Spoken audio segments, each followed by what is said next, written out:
We loading up the hearse, throw it in reverse. I come from the church of the Marvel Universe. Bodies getting stuffed in the bags. How's it going, everybody? Welcome back to the Cryptcast. I'm Mike. And I'm Brian. And we are coming to you from inside the Comic Crypt in Eatontown, New Jersey. And we're here with another book review.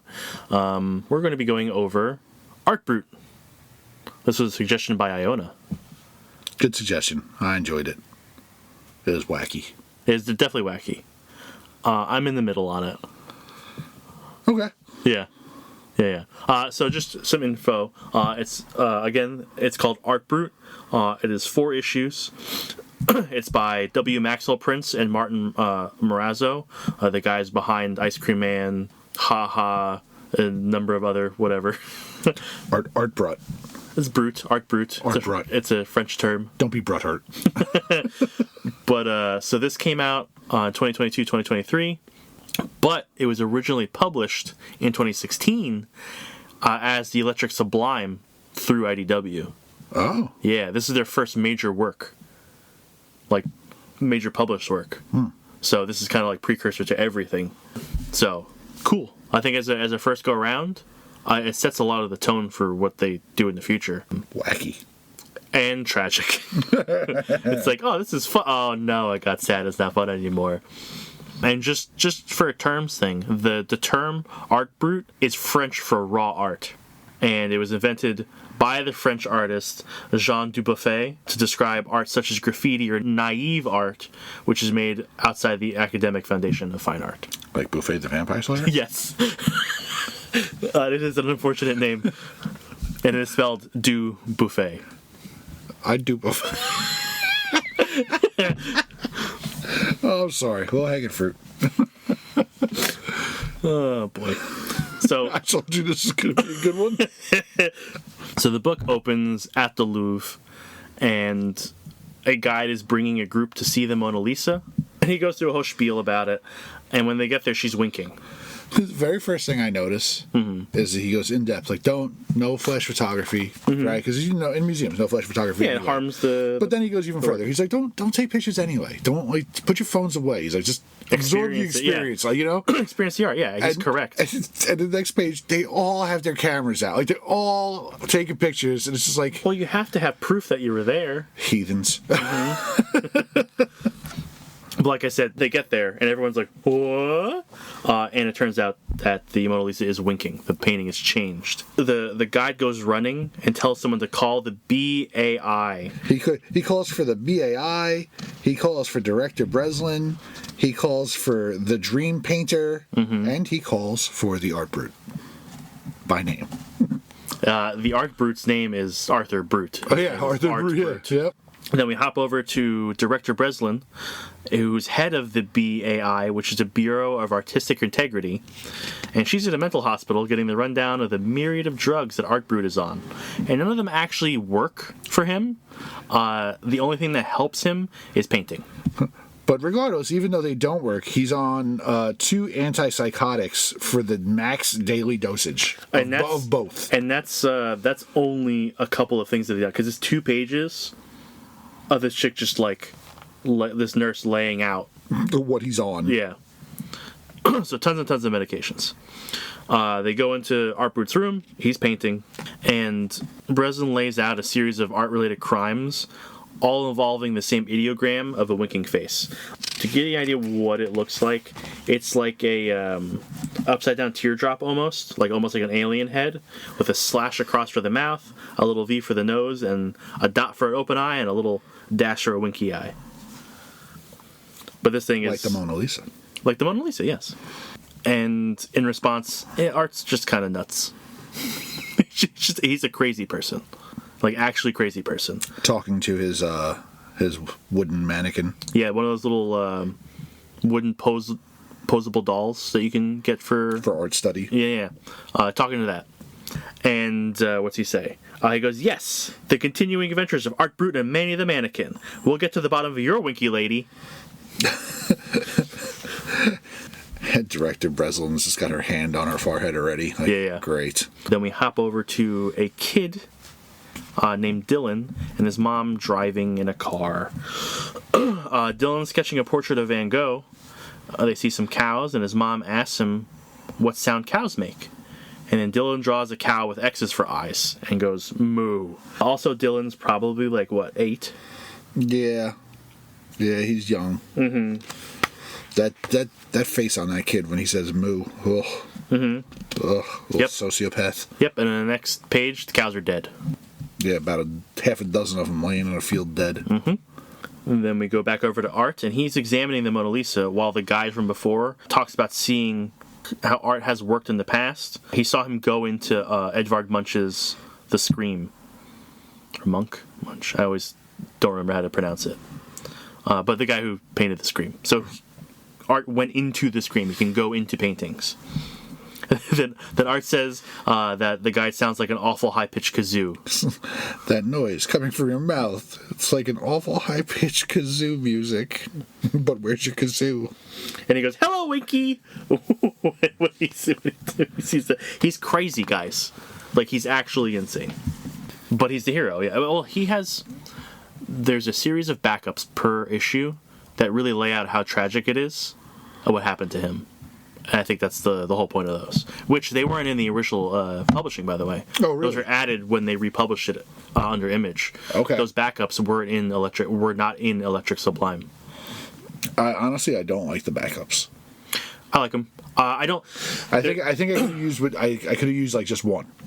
They were very quick, but it established what was happening to Art in his past. Sure. Which got him to this place. I think the backups are the tragic part of the book for him. Okay, that's probably why I liked the current part more.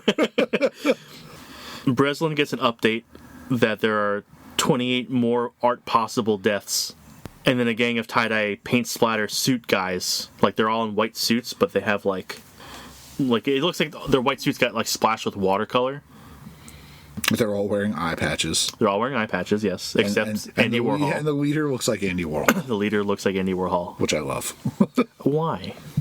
Why not? I want to know why Warhol was the center of, like, I know, like, he has kind of this like anti like established art thing going on, but like these are like nihilistic artists where like no art is good enough. Well, Andy Warhol's art wasn't good. That's not true. Did he do anything besides take things that already existed and do them in bright colors? I'm not a fan of Andy Warhol art. Are you saying screen printing isn't an art? No, I'm saying what he did is an art. Why? Because it's not altered. It's just like different colors. It's just static image of something that already exists in colors. Like Matt Day, Blunt Graphics, there's a screen printer I love. He takes things that pre-exist and mashes them up, like putting Bill Murray's head on Han Solo's body. Sure. That's fucking fun. You know? All he did was make fucking Marilyn Monroe's head different colors. What do I care?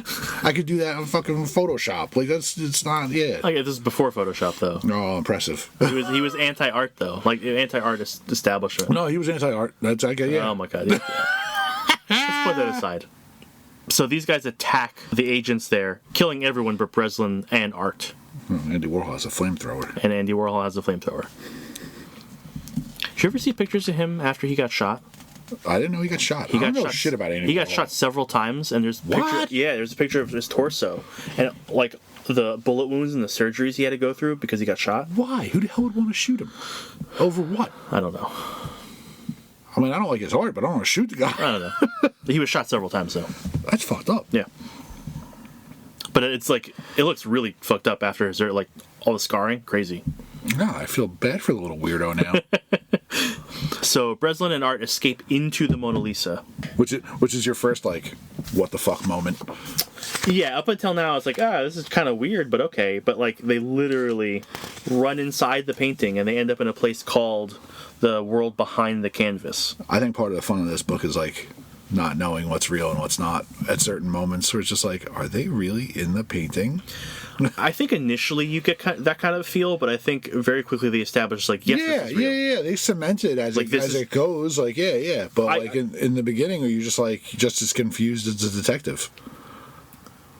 For like a page, but like it's the conceit of the book, right? Like they already set up that he could because the guy said he saw him go into the Scream, right? And then he goes into the Mona Lisa. It's like, okay, so this is real. Yeah, but you don't know if that guy's crazy too. He was, Well, that guy's dead because he got popped in the head. yeah, but he was talking like a overzealous, crazy art fan too. Yeah, he was just a fan. Come on. But Breslin gets to meet Manny inside the painting, who is not just a little 7-inch mannequin anymore. He's He's a 7 foot tall. They gave his accurate height. Yeah, he was 7 foot 5 inches. He was just under. I think it was 7'8". He was just under 8 feet tall. Yeah. Yeah. He could talk. He's got a face. He's wearing a little head sock. Manfred Warrington Wood. Yes, the third. The third. Mm-hmm. So they have a little conversation. Breslin's kind of fucked up about it, but Mona Lisa's dead. She's burned to death. It's her burnt, rotting corpse in her chair. The with a crow pulling her eyeball out. Yeah. Mm-hmm. Then we hop back over to our epilogue. Well, we hop into our epilogue, and it's Dylan at a home that focuses on therapy through art. He seems real happy, and he's also drawn the Mona Lisa. And then we're treated to the continuing adventures of Art Brut, which is the back as we were talking about before. But wait, there's more. I mean, the backup parts of these issues are fun in the fact that they have an actual comic book vibe, an old school comic book vibe. They're set up with the the dots, the texture of the panels is old school printing method. Right. The writing is very 60s kind of era stuff going on. Thick lots of word bubbles, alliteration. The alliteration boxes. Mm-hmm. But essentially, it's a 4-page story of Art and Manny recovering Johannes Vermeer's girl with a pearl earring from alien oysters. Which, funny, I was in New London, Connecticut at the beginning of last week, and that is graffiti arted on the back of a building. Oh, that's cool. Yeah, and I was just like, what did I just see that painting in? Mm-hmm. I just saw that painting in something and I don't know what. Here it is. It was this. But these stories start to establish that every time Art goes into a painting, every time he goes into the world behind the canvas, he loses a little bit of his sanity. This one's a little more feel-good, but they still establish that. Which, reading the first half, you're like, well, it's gone. I'm not going to mourn. What? His sanity. Oh, yeah. But, it's tragic because he was a regular dude. He was a regular guy who had this ability, who has to basically self-harm in order to do the right thing. Issue 2. We see Breslin in the shower. Not in a weird way, guys. Just a regular lady taking a shower. But paint starts to, shoot out of the faucet head, the shower head. Batting her down, almost drowning her in it. And then she's falling through, dead space, and she just wakes up in her bed. Like it was a nightmare. And that's probably the most ambiguous thing that happened to her. Or in the whole book, I think. Yeah. That's it. But she wakes up next to her partner, Innie, who is a painter. And her art is not good, I don't think. Her art is weird. I don't like it. Yeah. There's a weird, little, monster thing. Oh, it's the tumor! Oh! It's the tumor. Okay. From later? Yeah. I just going back through it, I realized what it is. I still think I don't like it. But Breslin's looking at the art, and she says, having been in the world behind the canvas, everything kind of seems wrong. Things are watered down, less vibrant. Everything's just muted after being in a place that is very real, even though it's not. Which is understandable. Yeah, I mean, you're in a painting. It's odd. Then we do a flashback. Where'd you get that Martian Manhunter brow from? God damn. It is thick. Her cheekbones are crazy big. Crazy high cheekbones. But Boy, people have pronounced cheekbones. That brow is Cro-Magnon. Magnon. Sure. Magnum. It's Magnum because it's a huge gun. But Morazzo draws like that. He gets those pronounced cheekbones and the pronounced features in a lot of his characters. So I think it works. It works fine. We flash back to 28 hours ago. I am an art critic. And Breslin, Manny, and Art are still in the world behind the canvas. They're in the Mona Lisa, and they're walking through a surreal landscape. Not surreal, but like it comes off surreal because they're inside of the painting. And Art mentions the art is sick, and that's what's making everyone crazy. Breslin snapped out of that memory by a phone call that calls her to a scene of another incident where an art class has died. I just like that they start speaking in the ring. Yeah, like a dream. Yeah. You ever had a dream where that's happened to you? No. That's happened to me. Where like you're stepping out of dreams, so you're hearing things around you, and your brain's incorporating it into the dream. That's happened to me. I don't dream much. Okay. That sucks. Why? I don't know. Dreams are pretty cool. I'm good without them. You're talking about it like there's some horrible thing. I don't know. Just don't dream much. Never have. Smoke a lot of weed. It's a bummer. Okay. So, so she snapped out of her dream. She has another place to go. And quite frankly, I'm glad I never had this dream, because if people started like turning around and looking at me going, ring, ring, beep, boop, boop, boop, buzz, I would probably be like, what the fuck? So an art class has been massacred. Everyone keeps saying that the scene looks like a Pollock. Like a Jackson Pollock.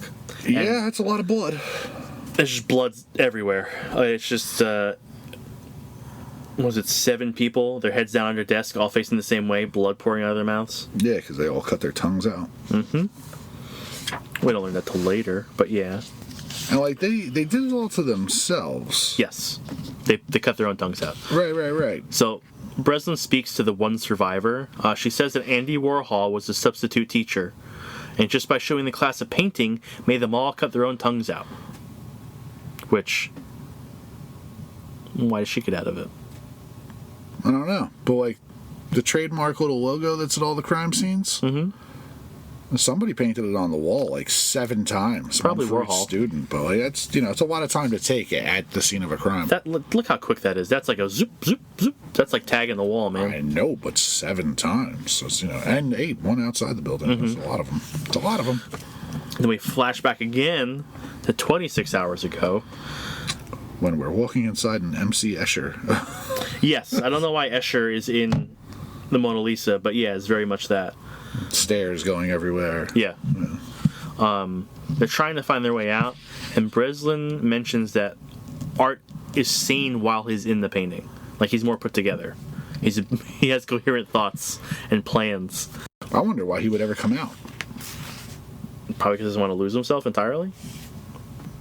That, and how do you pick which painting you stay in forever? I don't know. I mean, where like to find one in particular, or if you go into one, can you enter them all somehow? He was doing it previously, but he needed the aid of a door, so there has to be like an external like source to get in and out, right? I'm just saying, in the real world where I'm like crazy and I have to lock myself in a room and they're hopping me up on drugs that don't even work, and all I have to do is create art. Like if I'm like the man inside a fictional art world, I'm probably going to want to stay there. Yeah, but you have to stay in a painting. That's fine. Give me one that has like food on the table and people to talk to. Like who says you even need food or things to survive in these, right? Like once you're in your paint. True. Then just give me one with good company. Let me hang out in like the painting from the opening of Good Times. Okay. All those people just dancing and having a party. Like, yeah, like let me be there. I mean, it might be uncomfortable being the only white guy, but you're having a good time. It's fine. Right. Exactly. Yeah. So Art says the people who attacked them in the museum are called the Correction, and then they come across an art tumor. Art says that I hate the fact that I have to say art so many times as a name, and as actual like right. art. Art says that this art is arting. Yeah. Yeah. So they come across an art tumor, and then Art says, and then it's Art like Brut arts the art tumor. Yeah. He says it's like cancer but more creative, which I thought was a funny line. And it's basically just like a giant talking flesh ball with little bird wings on it. And this was what I'm talking about. This is what Innie, Breslin's girlfriend, painted. Yeah, it looks like something that'd be a lot cooler as a Jim Henson thing. Yeah, it'd probably make a cool puppet. But yeah, it's just like a weird. Yeah, it looks like something you would meet in the labyrinth. Ball. Yeah, it's just made of meat. Art tries to fight it with his paintbrush and ends up getting swallowed because the paintbrush isn't working. And then a couple panels later, the tumor explodes in rainbow paint, and Art's fine. He had his safety on his paintbrush. Safety was on. Yeah, his paintbrush is like a weapon in the art world. He can destroy art tumors, apparently. Yeah, he could do. I mean, he could. It's just like a magic wand. He can do kind of whatever he wants with it. Yeah.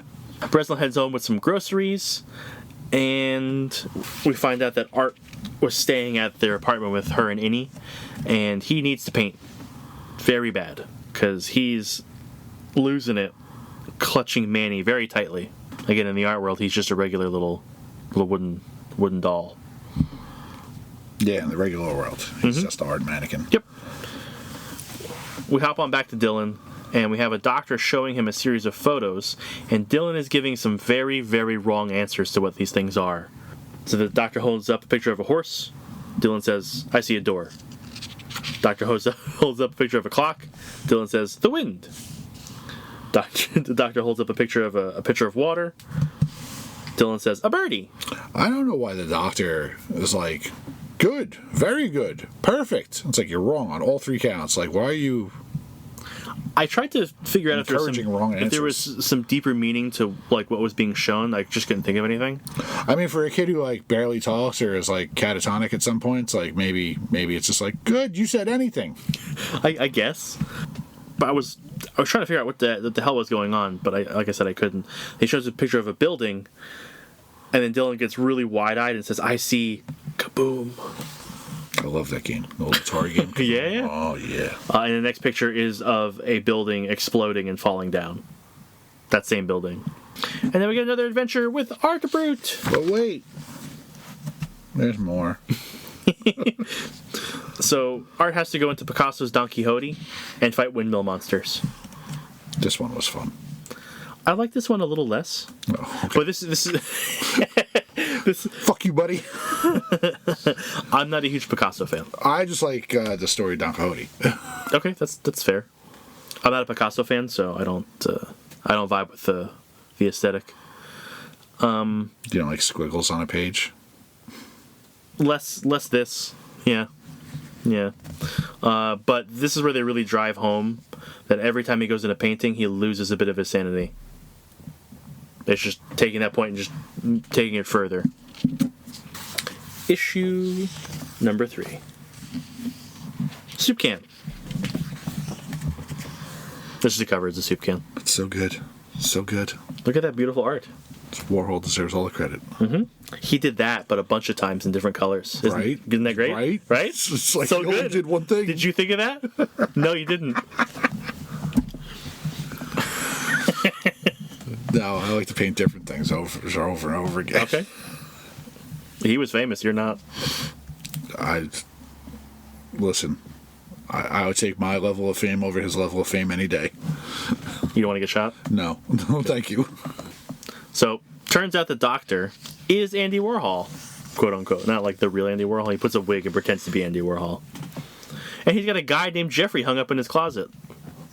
Andy Warhol probably had a guy named Jeffrey hung up in his closet. I can't say one way or the other. Yeah. So, and one of the goons from the correction comes in to inform the doctor that Dylan might be dream painting. And then we see a full page of Dylan in the Scream, like where the character is supposed to be in the picture. He's there instead. What's his name? Fox. Fox is great. I feel bad for Fox. So we see Breslin signing for some requisition paintings for the BAI, and when I say some, I mean hundreds of original paintings for Art Brut. And he's looking for the Scream. His friend Vox will know what's going on because he's tied into all of the unhappiness and anxiety and all the stuff in the world beyond the canvas. He's the embodiment of it. Yeah. And then we get a good bit of wisdom on starting a new project from Art. Breslin says that Innie's always this way when she starts a new project, and Art says that's what happens when you try to make something. You want it to be so perfect, but everything you do is just a betrayal of your hope for the thing. Stuff comes out all wrong. It could drive you crazy. And as someone who makes things, he is correct. Amen to that, right? Yeah, you have something in your head and you start, and you just have to kind of deal with what comes out. How many of your painting is wound up the way you envisioned them? None. Yeah. Fucking none. You got to deal with your own skill level. You have to deal with the happenstance of whatever you're working with. Like, absolutely. I'm thrilled when I get close. Yeah. Like, I still feel about the other end of like a project's happy, but it's never quite what you envisioned in the first place. So very true. So while Art works with all these paintings and visits Vox, Breslin's going to go follow up with the art teacher missing from the massacre, like the classroom. We jump back to the doctor and Dylan in somewhere called The Room, which is kind of like a void. Think of it like a blank canvas almost, where everything's white and there's just a door and a table. It's that big white room you've seen in 1,000 comics. Yeah, it's the astral plane. Yeah, it's in your head. Yeah. But this place is real. It's the place where you order your guns from the Matrix. Yes, exactly. Art and Manny end up inside the Scream, and they talk with Vox, who is that Screamy guy, but he looks like a normal person. When they're inside, he's not just all like smeary paint. Vox says everything is terrible, especially since the boy and his skinny friends started showing up. And just at that moment, oh, look, there they are. Dylan's there with 5 of the correction, and they're like Slender Man looking, but white, with one eye and mohawks. Yeah, they're not rocking the eye patches in the world behind the canvas.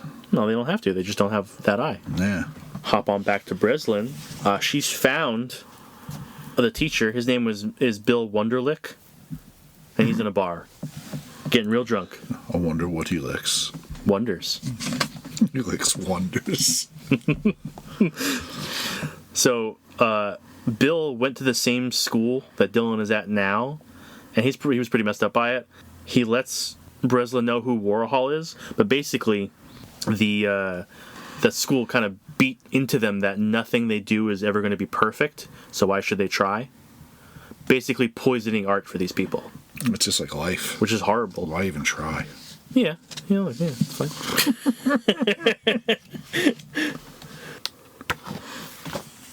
Well, we gotta skip past these pages because I summed all that up very quickly. Yeah, it's just that guy crying. So the doctor has Dylan drawing famous paintings. He says the room will erase them. And Dylan looks terribly exhausted, and he's bleeding from his eye and his nose. Well, they told him he's never leaving that room. Right, but for some reason, him drawing in this place, I guess, like pulls those things up and allows them access so they could destroy those paintings. They never quite explain how the room works or what Dylan is doing at all. Right. They just told him that he's going to not stop drawing or painting and never leave the room. Yeah. But I'm just going to call the Dr. Warhol from now on. Warhol says, and let the room do the rest. From the inside out, we'll erase every mistake. As in every piece of art. Every piece of art. Yeah. Art and Manny are fighting the correction members in the Scream, but one of them managed to kill Vox, crushing his head into goo. Like, really, raspberry jam. With some teeth and eyeball. Yeah. Yep. And some Ice Cream Man vibes with the gore. Like I said, this very much kind of brings in like the tone and feeling that you get in Ice Cream Man later on. Like toned down a little bit because it's not a horror thing, but very, very similar. The issue ends with Breslin deciding to head to the school. But wait, there's more. It's adventures time. And this one's, the farmer's daughter or wife. So, or wife daughter. Well, it's called American Gothic, sir. I know. So it's Grant Wood's American Gothic, but it's been taken over by a devil. A devil is possessing the farmer in the painting. It turns out it's the demon from Fuseli's Nightmare, which is pretty cool because that's a depiction of sleep paralysis. You aware of that? No. No? No. Yeah. This is Fuseli's Nightmare. I mean, I'm familiar with the painting. I had no idea that it was supposed to be sleep paralysis. Yeah, it's so see the devil sitting on her chest. Yes. That's one of the symptoms of sleep paralysis is you feel like you can't breathe because there's a big pressure on your chest. And a lot of times it manifests that way, so it's there. And the back peeking around from the cloth is a nightmare. So it's cool. Yeah, cool. Sounds awesome. Yeah. Sounds super cool. No, it's cool. I like the painting. Yeah, the painting's cool. Sleep paralysis. No, it's very uncool. It's very, very uncool. But I like the idea that like something escaped from one painting and invaded another as well. It's a cool idea. I like when he's pulling the demon out of the farmer. It's like huge, and then when he gets it in his hand, it's like teeny tiny. Yeah, teeny tiny little thing. Mm-hmm. But he returns it to the painting, and everything's back in fine. your painting. But at the end of it, like, Art's like on the floor holding his head, like, my brain, it's scrambled eggs. Yeah, well, jumping in and out of the art world. And issue 4. Art's painting, but he's got like whited out eyes. And he jumps into his own painting, which is him opening a door. So he jumps into the painting and then walks through that door in the painting. The door is labeled Son of Man, Gil Leibowitz, CPA.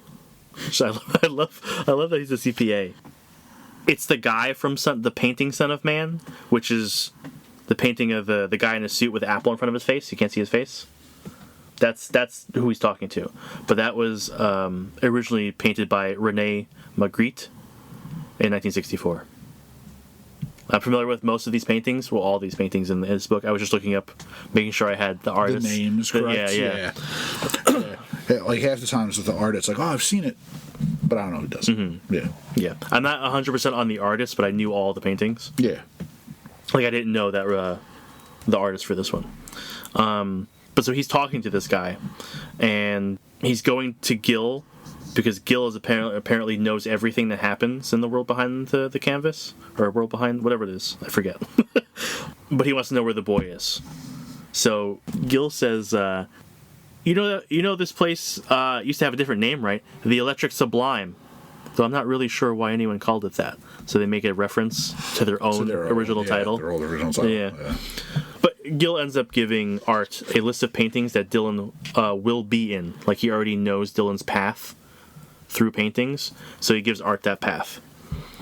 And that path is A Sunday Afternoon, Nighthawks, Guernica, and The Room.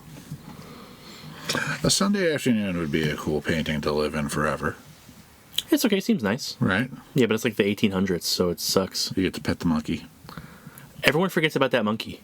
I didn't. No, I know the monkey. That's the first thing I point out to people, because it kind of like weirdly blends in with her dress. Yeah. It's a very odd thing. It's one of those things I did not notice until it was pointed out to me by somebody. The monkey? Yeah. So Art leaves Gil. He ends up back in the room he was painting in, and we see that as like a warehouse, almost like a silo. And he's taken all those hundreds of original paintings and hung them up so they're all visible, which is like, these guys got a lot of fucking pull, because this is just like all fine art. Yeah. Like everything. It's crazy. Like not one museum has. Yeah. I mean, maybe as many, but not the like tier. these are the famous ones. Yeah. The ones everyone knows kind of paintings. We hop over to Breslin, who enters the school with her gun drawn. She's like, as you do. I guess. I mean, nowadays, oh boy. But she's justified, because the school is empty, and the doctor, Warhol, is talking to her through a PA system, and Jeffrey from the closet comes out and tries to kill her with a knife.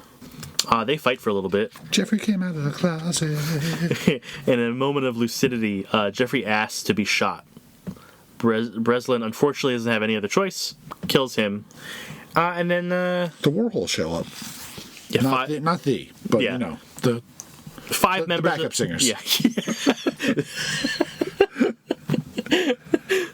The Splatter Suit 5. Yeah, 5 members of the correction show up, and they all have stupid ass weapons. One's got like a big pole axe. The other one has an absurdly large mace.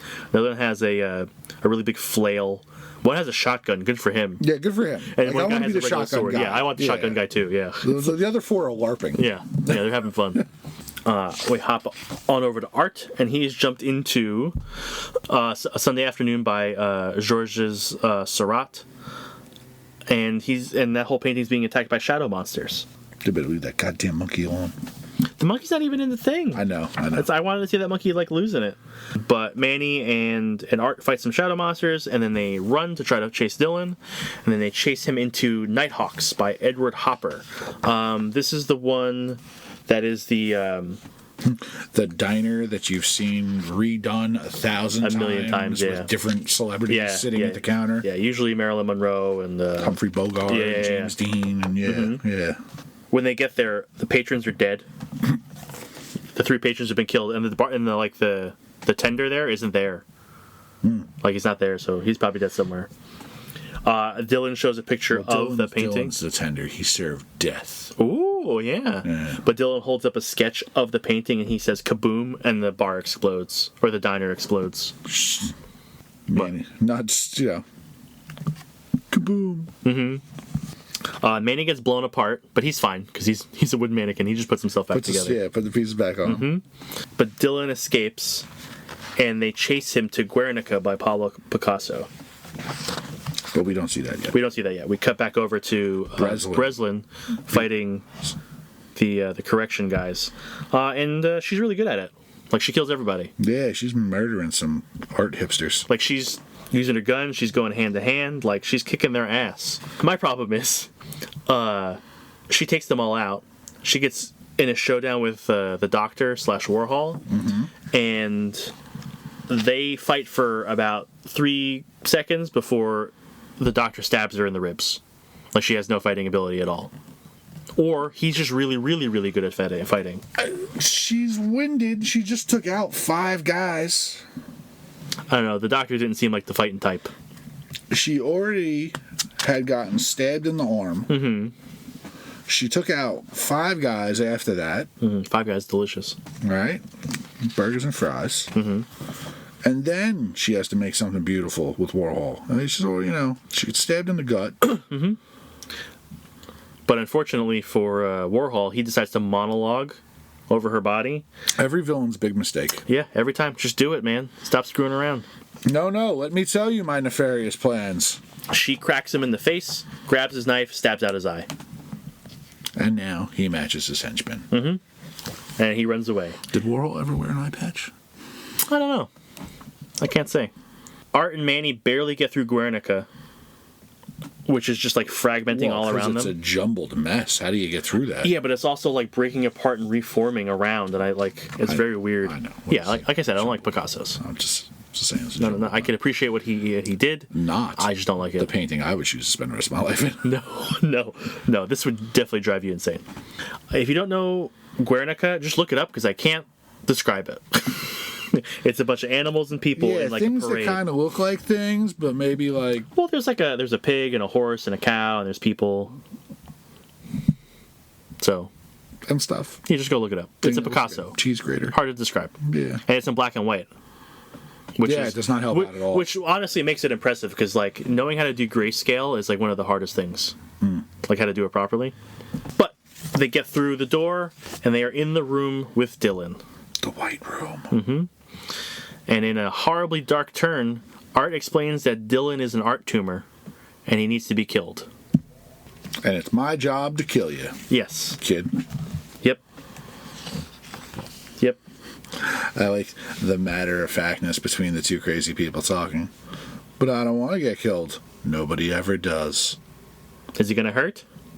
I'd be lying if I said no. I'm scared. I don't agree with the you don't have to be, kid. Well, he's not gonna be scared anymore because he'll be dead. Dead. Yeah. It's a bummer. Yeah, like the last panel of Dylan is him crying. I'll be careful. You'll be dead. So Art walks out of a door in the school and tells Breslin he's done. Don't try and fight him again. Like, he can't do this anymore. Yeah, I can't murder children anymore. It was an art tumor. And we have to get a shot of Dylan laying dead in the room, unfortunately. Explain that to the mother. We're sorry, we had to kill your child. He was an art tumor. What the fuck are you talking about? He's an 8-year-old boy! Yeah. We jump ahead 2 months. Breslin is still looking for Art. She's got like an APB sent out for him. And then she receives a letter with the winky face saying, "We're still watching." Oh, it's like the part where he's telling her not to... Telling Breslin, don't try to find me. She's like, I don't understand. Why? It's like, didn't anyone tell you? I'm fucking crazy. And then the book closes. In the Netherlands, the Doctor / Warhol is in a quaint little cottage talking to his superior. And it's fucking Vincent van Gogh. And it says we left an impression. Ah, funny! Because he was an impressionist. Yes, he did many impressions.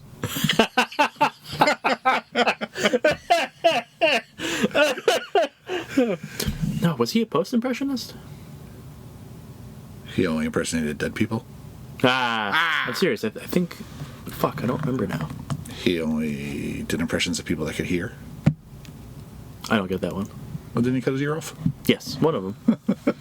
He was also crazy. Now you got me fucked. Then you got me fucked up. I don't remember if he was an impressionist or post-impressionist. I think he was a post-impressionist. Yeah.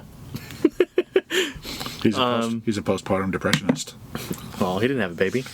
He died. He had an art baby. His name was Dylan, and he's dead. We get the last backup. It's not the continuing adventures anymore. It's the continuing mental deterioration of Art Brut. Yeah, and it just kind of recaps everything he's done and like why he's completely crazy. It's like he's completely lost it, and that's it. I like the cover gallery in the back of this book. Oh yeah, the cover gallery is fantastic. The art on them is nice. Yes, one of the best things about the book altogether is the art. Yes. I very much enjoyed it. I don't like the Spawn cover. I like all the weirdo ones in the back. Well, who put this out? Image? It was probably obligatory. Todd's like, if you don't do one of mine... Yeah, we're doing a cover month, so fuck you, you have to. Yeah. Yeah. But yeah, I like the book. It's a good mix of fun with that little dash of tragedy in there that really make you feel bad about yourself. Is it top of the list for me? Not really. Is it worth reading? Yeah. I guess so. If you like art, sure. I don't know. Maybe it speaks to the sociopath in me, but I focused on the fun a lot more than I focused on depressing shit. Does it say more about me being a negative Nancy? I don't know. It was like it is very clearly dark, because but the tone of it is just so not dark, and everything's so bright and colorful that it's like the art is bright. I mean, if you've seen any of their work together before, you know what it looks like. It is very bright.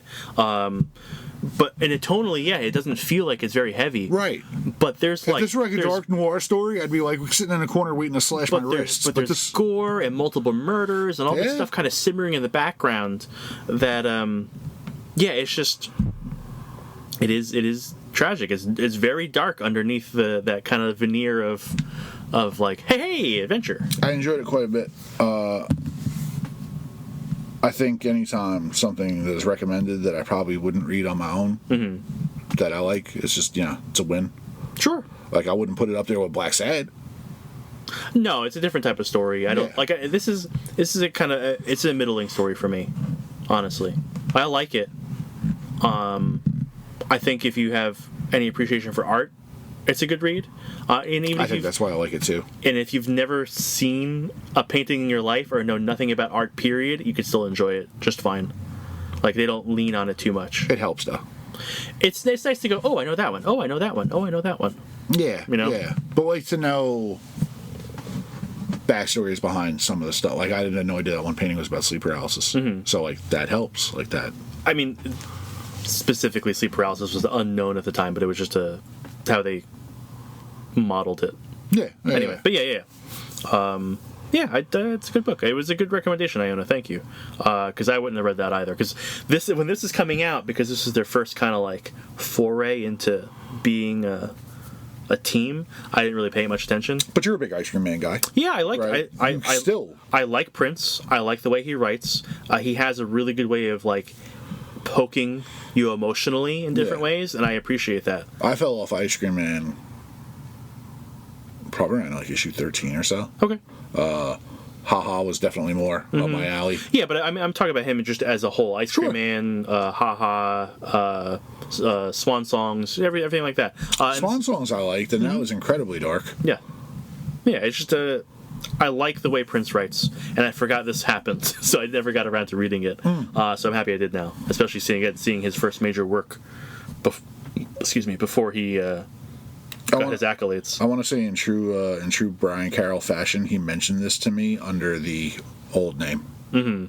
Electric Sublime. Yeah, Electric Sublime. I'm almost positive. This is definitely a book. That would definitely be a book up his alley because he was an art guy. So why wouldn't he read a book like that? Yeah. Yeah. Honestly, I wish there was a little more art education in here. Yeah, that would have been cool. Like kind of like telling you. Yeah, if they made the museum guy they didn't kill him right away, and they kept him around, and then kind of used him as information bait. Or even if Art was able to kind of like throw out some history about certain things or whatever, it'd be interesting. Yeah, that definitely would have hooked me. Yeah. That'd be my only like gripe with it, honestly. But yeah, it's solid. Yeah, I don't have a gripe. I think, you know, like things could have been And a little more. a quick read too. A fast-paced story. It's only Yeah. 4 issues. Like it's like you sit down and read it in an afternoon kind of thing. I can't believe how wildly unprepared I am as far as notes go when we sit down and things I want to talk about. What do you mean? Because like I read the first 2 issues of this like when the night we took it home, which is like that was forever 2 ago. weeks ago. Yeah. I specifically waited so it'd be fresh with me. Yeah, you know, and then I read like the second 2 issues a couple of days later, and didn't even like begin to start writing notes till like today. And I was just like, all right, Take notes as you go, buddy. I know it's so terrible. It helps. It slows down the reading process, but it helps you process everything a little better. Yeah. At least I find anyway. We'll see. And it lets me do the little, like, you know, for things I don't know. Like I try to do a little research. Like I found the artists, and it was also nice to be able to look at the paintings, like high definition on my tablet, while they were dealing with them in the book too, to give you a little bit of context. Yeah, we have different focuses. You make these bullet points, and I like a lot of dialogue. I get hooked up on dialogue. Yeah, I try to put in like specific dialogue stuff too. Yeah, but yeah, I think I need to try to tone it back. Let me know if I need to tone it back a little bit. If you guys think we should be a little more general, let us know. I don't. Well, I know, but we had people tell us that like, hey, you should be more like, what's the word I'm looking for? Specific. yeah. I think about your things. bullet points keep us on track. I just like to back up when there's something like flavor text where I'm just like, oh, you went over this, and I think it was funny. 100%. Yeah. We need that. We need that back and forth. Yeah. Like, we're different people. We're gonna get different things out of these things. That's why it's interesting to talk about it. Yeah. But yeah, what's your opinion? What can we do better? Yeah, let us know. Tell us how to do this. We don't know. Is that it? Yeah, I think so. I think this is a win. Thanks, Iona. Yeah, thanks again, Iona. If any of you would like to send us some ideas of things you think we should be reviewing, you could do that at you could do that at thecomiccryptcast@gmail.com. Don't forget that we're on YouTube now. I'm going to stop saying that very soon. Don't worry. It's not going to be new anymore. But you can search us there by our handle at theCryptcastNJ. And you can follow the store on Instagram and Facebook. Links will be in the show notes. Go look at a painting. Yeah. Go look at a painting.